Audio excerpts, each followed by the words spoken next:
দেখো শিক্ষার্থী বন্ধুরা, আজকে আমরা বিভিন্ন কোণ সম্পর্কে জানবো। প্রথমে রয়েছে সমকোণ। সমকোণ কাকে বলে? 90 ডিগ্রির সমান কোণকে সমকোণ বলে। একটা রেখার পরে যদি আরেকটা রেখা এভাবে লম্বভাবে দণ্ডায়মান হয়, সেখানে 90 ডিগ্রি কোণ উৎপন্ন হয়, তখনই তাকে সমকোণ বলে। সূক্ষ্মকোণ কাকে বলে? সূক্ষ্মকোণ হচ্ছে 90 ডিগ্রির চেয়ে ছোট কোণকে সূক্ষ্মকোণ বলে। দেখো এইখানে এই পর্যন্ত যদি কোণটা হতো তাহলে কিন্তু 90 হয়ে যেত, অর্থাৎ এই যে এই কোণটা এইটুকু কি 90 থেকে ছোট হয়ে যাচ্ছে, অর্থাৎ 90 ডিগ্রি। এই কোণটা হচ্ছে সূক্ষ্মকোণ।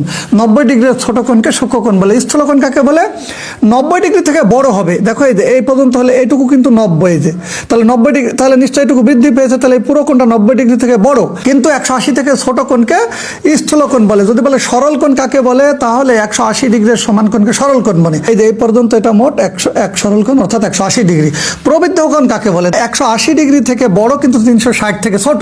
অর্থাৎ দেখো এই পর্যন্ত 180 থেকে বড় হবে, কিন্তু 360 থেকে আবার একটু ছোট হবে। অর্থাৎ 180 থেকে বড় এবং 360 থেকে ছোট কোণকে প্রবৃদ্ধ কোণ বলে। পূরক কোণ কাকে বলে? এই মোট কিন্তু 90। দেখো এই মোট কোণটা 90।